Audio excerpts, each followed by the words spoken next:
Assalamualaikum warahmatullahi wabarakatuh. Bertemu lagi dengan pembelajaran IPA di SMP Batik Surakarta. Nah, anak-anakku, kesempatan kita kali ini kita masih berada di bab yang sama, yakni sistem reproduksi manusia, dan kita akan memasuki subbab pembelahan sel dan gametogenesis. Persiapkan buku catatan kalian dan jangan lupa kalian catat informasi apa yang kalian dapatkan pada pembelajaran hari ini. Kemudian kalian komentar dengan menuliskan nama, kemudian nomor absen kalian. Nah, langsung saja ya kita mulai. Nah, pernahkah kita berpikir dari mana kita berasal, proses terbentuknya kita, dan kenapa sih kita bisa tumbuh besar? Nah, coba ingat kembali materi di kelas 7. Kita itu terbentuk dari apa saja? Ya, betul. Dimulai dari yang paling kecil adalah sel. Sel akan membentuk jaringan, kemudian jaringan akan membentuk organ, organ akan membentuk sistem organ, dan sistem organ akan membentuk organisme. Jadi tubuh kita terbentuk dari sel, menjadi jaringan, menjadi organ, menjadi sistem organ, dan menjadi organisme. Nah, seperti ini ya anak-anak ya. Dimulai dari yang paling kecil adalah sel, nanti akan membentuk jaringan, organ, sistem organ dan organisme. Kita dari mulai kecil kemudian tumbuh dewasa itu karena sel-sel kita bertambah banyak. Semakin besar atau semakin tinggi tubuh kita, maka sel-selnya semakin banyak. Nah, kita masuk ke pembelahan sel. Nah, tapi sebelumnya kita perlu tahu kenapa sih sel itu mengalami pembelahan. Jadi sel itu mengalami pembelahan dengan tujuan ada 3 anak-anak. Yang pertama itu untuk pertumbuhan. Nah, jadi rambut kita menjadi tambah panjang, tubuh kita menjadi tambah tinggi, kemudian semakin tambah besar itu karena sel-sel kita mengalami pertumbuhan. Kemudian yang kedua, sel mengalami pembelahan itu untuk mengganti sel-sel yang rusak. Sebagai contoh, ketika tangan kita tergores atau ketika kita jatuh. Nah, itu kan ada luka. Nah, luka itu nanti akan digantikan oleh sel-sel yang baru. Nah, kalau kita perhatikan tanpa diobati, itu ternyata kok luka itu bisa tertutup. Kenapa seperti itu? Karena sel-sel itu digantikan oleh sel-sel yang baru. Nah, pertumbuhan sel-sel yang rusak itu sel-selnya membelah secara mitosis ya anak-anak. Kemudian di sini juga sel itu mengalami pembelahan untuk reproduksi. Reproduksi itu untuk menghasilkan individu baru. Nah, ini terjadi di mana anak-anak? Terjadi di sel kelamin. Seperti kemarin yang pernah kita pelajari, sel kelamin manusia itu ya untuk laki-laki itu menghasilkan sel sperma, sedangkan untuk perempuan menghasilkan sel telur. Ya, kita lanjutkan. Jadi tadi kita garis bawahi ya anak-anak, sel mengalami pembelahan karena untuk pertumbuhan, untuk mengganti sel-sel yang rusak, dan untuk reproduksi. Kita lanjutkan. Nah, pembelahan sel itu sendiri dibagi menjadi 2 anak-anak. Ada pembelahan mitosis dan ada pembelahan meiosis. Diingat-ingat, mitosis dan meiosis. Perbedaannya apa? Nah, dari pembelahan yang mitosis itu pembelahan yang terjadi pada sel-sel tubuh. Sel tubuh itu seperti di rambut, kemudian pada kuku, tulang, kemudian pada tangan dan seterusnya, itu sel tubuh ya. Kemudian untuk meiosis itu terjadi pada sel-sel kelamin. Jadi untuk pembelahan mitosis itu digunakan untuk pertumbuhan dan penggantian sel-sel yang rusak. Sedangkan untuk pembelahan meiosis terjadi pada sel kelamin itu digunakan untuk mengalami reproduksi seksual atau reproduksi secara kawin. Nah, kemudian pembelahan mitosis itu menghasilkan 2 sel anakan anak-anak. Menghasilkan 2 sel anakan. Sedangkan meiosis menghasilkan 4 sel anakan. Dengan jumlah kromosom itu sama dengan induknya. Kalau mitosis ya, jumlah kromosomnya sama dengan induknya. Sedangkan meiosis jumlah kromosomnya setengah dari induknya. Jadi kita garis bawahi lagi perbedaan antara mitosis dan meiosis. Mitosis terjadi pada sel tubuh, sedangkan meiosis terjadi pada sel kelamin. Sel tubuh itu nama lainnya sel somatis ya. Sedangkan sel meiosis, pembelahan meiosis itu terjadi pada sel-sel kelamin. Kemudian hasil anakannya menghasilkan 2 sel anakan. Untuk meiosis menghasilkan 4 sel anakan. Jumlah kromosom dari pembelahan mitosis itu sama dengan induknya. Jumlah kromosom dari pembelahan meiosis adalah setengah dari induknya. Nah, ini perlu kalian catat dan garis bawahi ya. Kita lanjutkan anak-anak. Jadi tadi kok Bu Guru kok ngomong kromosom itu apa sih sebenarnya? Kromosom itu adalah materi genetik yang berperan dalam pewarisan sifat. Nah, jumlah kromosom manusia itu berjumlah 46 atau 23 pasang. Nah, kita lanjutkan sebelum kita ke proses pembelahan. Sebelumnya kita harus tahu dulu bagian-bagian sel yang fokus pada pembelahan.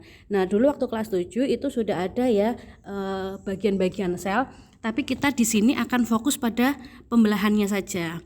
Jadi di sini yang paling luar itu adalah membran sel. Membran sel itu berarti dia melindungi di dalam sel. Kemudian ini ada yang di sini juga ada membran inti. Membran inti ya, membran inti ini membran sel. Di sini nih yang di sini nih ini adalah membran sel. Kemudian yang di dalamnya adalah membran inti. Nah, kemudian di sini ada yang bentuknya huruf X. X itu menggambarkan bahwa itu adalah kromosom ya anak-anak. Ini adalah kromosom. Kemudian di sini ada sentrosom. Sentrosom. Ini adalah bidang pembelahannya. Ini bidang pembelahannya ya. Bidang pembelahannya. Jadi ada membran sel, membran inti, kromosom, sentrosom, dan bidang pembelahan. Diperhatikan baik-baik ya anak-anak ya. Nah, kita lanjutkan. Kita cek lagi ya. Tadi yang nomor 1 namanya apa anak-anak? Betul sekali, itu bidang pembelahan. Yang nomor 2 apa anak-anak? Iya, sentrosom. Nomor 3? Iya, yang berbentuk X itu adalah kromosom, sedangkan yang nomor 4 adalah membran inti. Oke, baik sekali. Kita lanjutkan.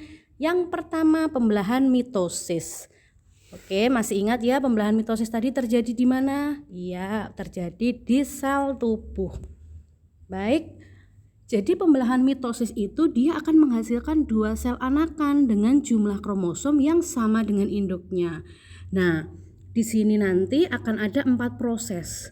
Proses yang pertama adalah profase, proses yang kedua adalah metafase, proses yang ketiga adalah anafase, dan yang keempat adalah telofase. PMAT, profase, metafase, anafase, dan telofase. Nah, apa saja sih yang terjadi pada setiap fasenya dan ciri-cirinya? Nah, kita simak baik-baik. Yang pertama terlebih dahulu adalah profase. Di sini ciri-cirinya yang pertama adalah kromosom sudah mulai mengganda. Sudah mengganda, kemudian sudah memadat, ya. Kemudian ciri yang kedua, membran inti mulai rusak menjadi bagian-bagian kecil. Jadi membran intinya sudah mulai rusak ya. Ini sudah mulai rusak. Di sini nih membran inti. Tadi kayaknya Bu Guru salah ya, yang di sini nih adalah membran sel ya. Nah, ini membran intinya. Yang di dalam sini membran intinya itu dia sudah mulai rusak menjadi bagian-bagian yang kecil atau fragmen. Itu ciri dari profase, dan kromosomnya ini dia sudah mulai mengganda dan kemudian memadat. Jadi di profase membran intinya apa anak-anak? Iya, betul sekali, membran inti mulai rusak menjadi bagian-bagian yang kecil. Kita lanjutkan ke metafase. Apa sih ciri-cirinya metafase? Metafase itu kromosomnya sudah mulai berjajar pada bidang pembelahan anak-anak.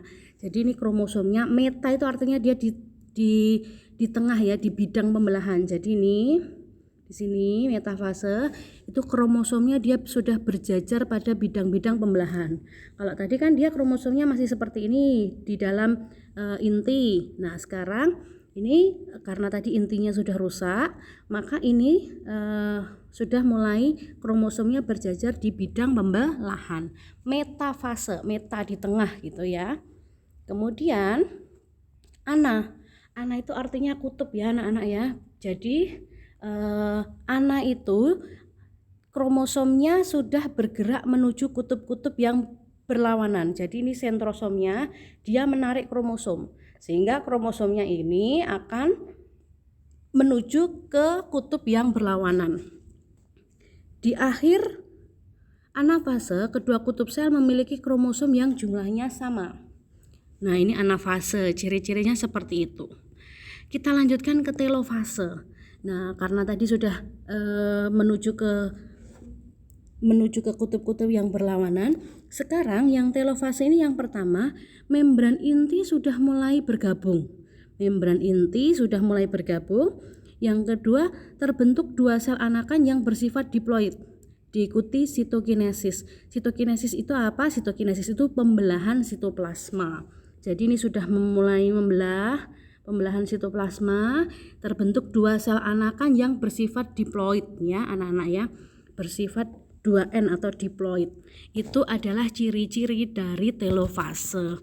Jadi bisa kita ulangi lagi dari sini tadi anak-anak. Profase, membran intinya sudah mulai merusak, sudah mulai membentuk fragmen-fragmen, bagian-bagian kecil. Metafase, meta itu artinya dia di tengah, itu kata kuncinya ya. Ana itu sudah menuju ke kutub-kutubnya, sedangkan telofase sudah mengalami sitokinesis ya. Membran inti sudah mulai bergabung dan mengalami sitokinesis atau akan terbentuk dua sel anakan yang bersifat diploid. Itulah anak-anak proses dari mitosis. Nah, sekarang bagaimana sih meiosis itu? Untuk meiosis itu pembelahan sel yang menghasilkan 4 sel anakan dengan jumlah kromosom yang sama dengan induknya. Nah, di sini sebenarnya hampir sama dengan mitosis ya anak-anak ya. Tapi meiosis itu terjadi 2 tahap, yaitu meiosis pertama dan meiosis kedua. Di sini bisa kita gambarkan, yang sini itu adalah meiosis 1, sedangkan yang bawah sini adalah meiosis kedua. Nah, sebenarnya hampir sama. Dari profase 1 sampai telofase 1 itu ciri-cirinya sama. Untuk profase 1 itu membran inti juga sudah mulai rusak. Kromosom sudah mengganda dan memadat. Untuk metafase juga sama, kromosomnya berjajar di bidang pembelahan. Kemudian anafase 1 itu kromosomnya memisah, bergerak ke kutub-kutub. Sedangkan telofase 1 itu kromosomnya homolog memisah dan bergerak ke kutub-kutub yang berlawanan dan terbentuk sitokinesis. Sitokinesis menyebabkan terbentuknya dua sel anakan yang bersifat haploid. Nah, masing-masing anakan itu nanti juga akan mengalami meiosis yang kedua dengan tahapan yang sama ya anak-anak ya. Nah, jadi dapat dikatakan bahwa jumlah kromosom yang dimiliki oleh sel anakan adalah haploid ya. Oleh karena itu meiosis juga disebut dengan pembelahan reduksi. Nah, masih ingat kamu pembelahan meiosis terjadi pada pembentukan apa? Nah, sebelumnya kamu telah mempelajari fase-fase pada pembelahan mitosis. Menurutmu apakah terdapat kesamaan fase pada pembelahan mitosis dan meiosis?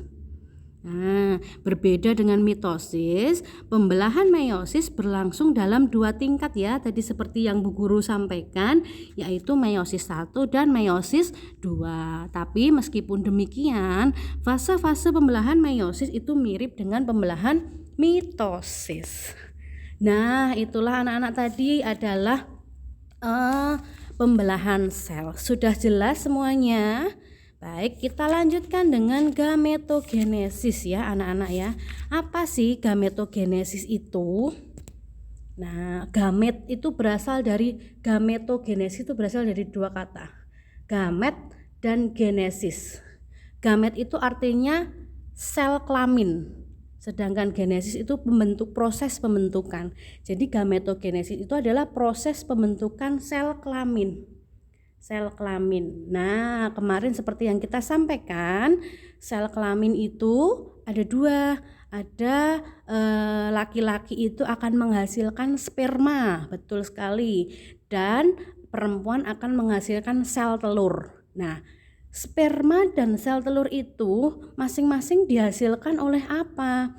Ya, betul sekali. Sperma dihasilkan oleh testis dan sel telur dihasilkan oleh ovarium. Masih ingat ya pembelajaran kita yang kemarin ya? Nah, spermatogenesis itu terjadi pada apa? Jelas pada laki-laki. Spermatogenesis.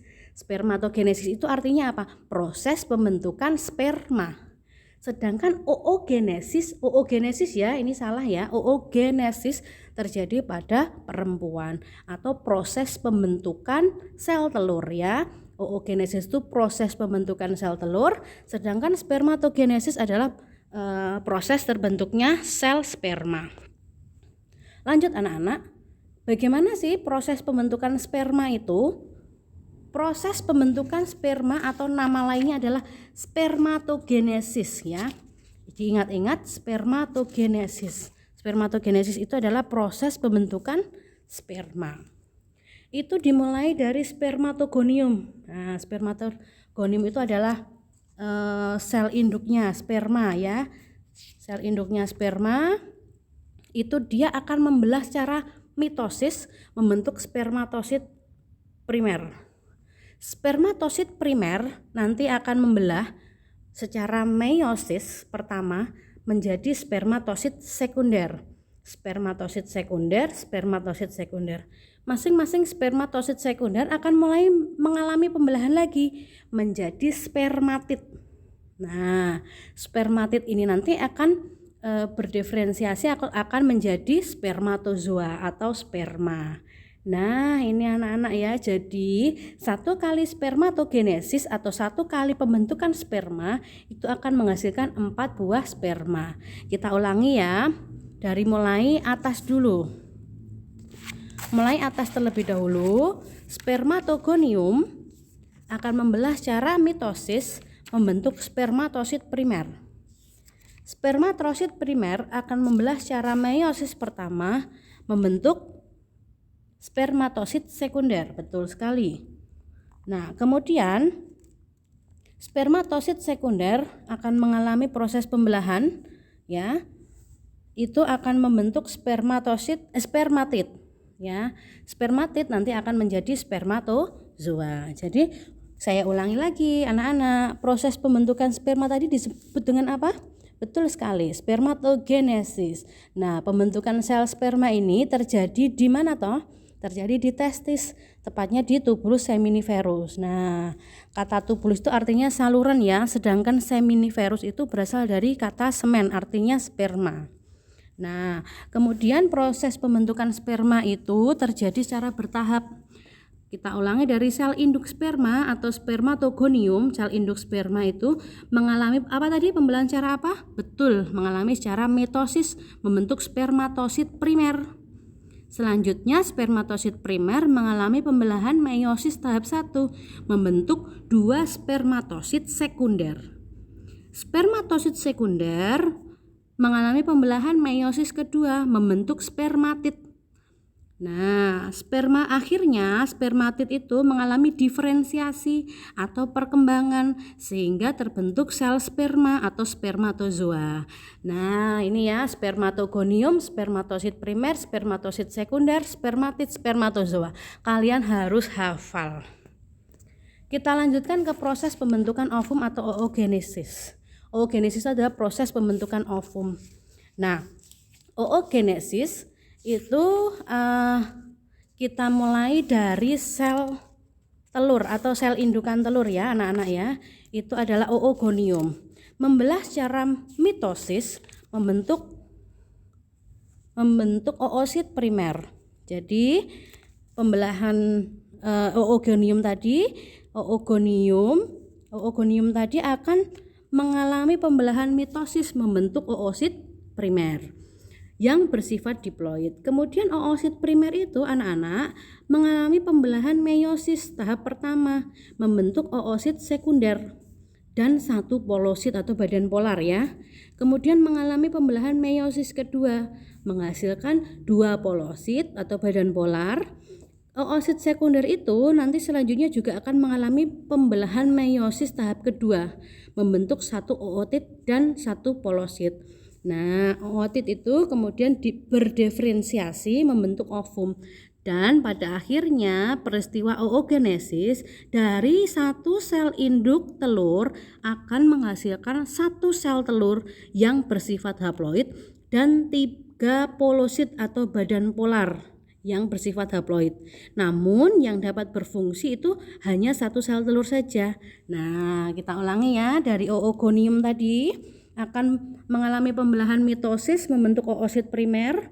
Oosit primer akan mengalami pembelahan secara meiosis 1 membentuk oosit sekunder dan badan polar.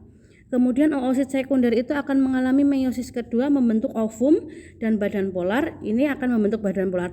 Nah, jadi satu kali oogenesis menghasilkan satu sel telur. Nah, itu tadi ya anak-anak ya yang bisa kita sampaikan untuk pembelajaran kita pada kesempatan kali ini. Apabila ada yang ingin ditanyakan, jangan lupa kalian tanyakan di kolom komentarnya. Oke, kita akhiri. Assalamualaikum warahmatullahi wabarakatuh.